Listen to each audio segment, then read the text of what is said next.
खोरीतकारांक पावलुचें दुसरें पत्र आवेसवड 13 निमाण्यो शिटकावण्यो. आतां तिसरे फावटी तुमचेशी हांव येवचो आसां. कसलेय गाराणें रुजू करचे खातीर दोगां वो तेगां साक्षीदारांचे गोवायकेची गरज. तुमचे मदें दुसरे फावटी आयलों तेन्ना हांवें सांगलोलें तशेंच आतांय तुमचे मदें नासतना आदीं पाप केलां तांकां आनी हेरां सगल्यांक सांगतां.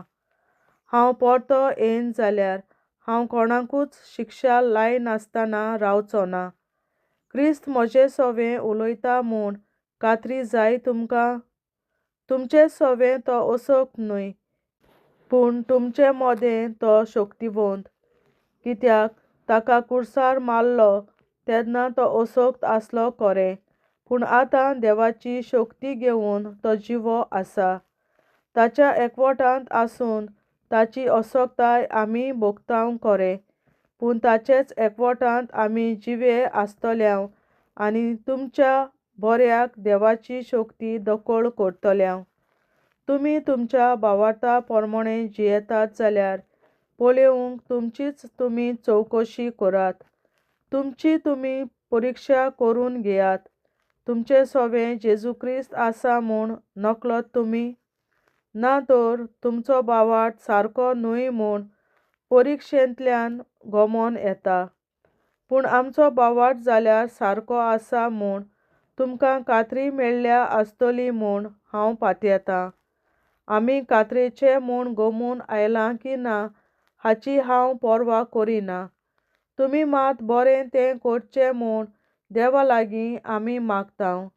आमी खात्रेचे म्हूण दिसून येवचें हो म्हजो हुस्को न्हय, पूण तुमी सारके आसा तें करचें हो एकूच म्हजो हुस्को. स्वताचेर आड वचूंक आमकां कसलीच शक्ती ना, फकत स्वता खातीर आमकां शक्ती दिल्ली आसा. आमी अशोक्त जाल्यार जावं दी, पूण तुमी मात शक्तिवंत जाशात जाल्यार आमी खुशाल. तुमी सुदारत वेची म्हूण देवा लागीं आमी मागतांव. देखून अजून पयस आसतना हें हांव तुमकां बरयतां.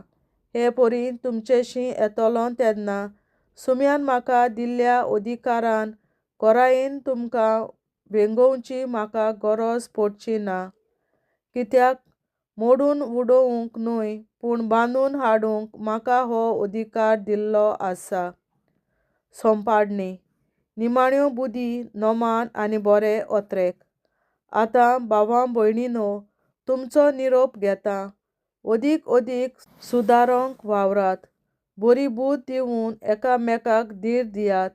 एका मोनाचीं जावंक वावरात आनी तुमचे मदें शांतीन जियेयात आनी मोगाचो आनी शांतीचो देव तुमचे सोवें आसतलो. खरीं भावां भयणीं कशीं एकामेकाक इश्टागतीची खुणां दियात. आमच्या भावां भयणींचो नमस्कार तुमकां.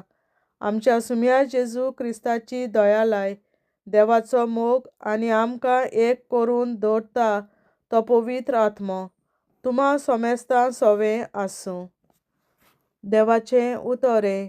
देवाचे व्हड उपकार.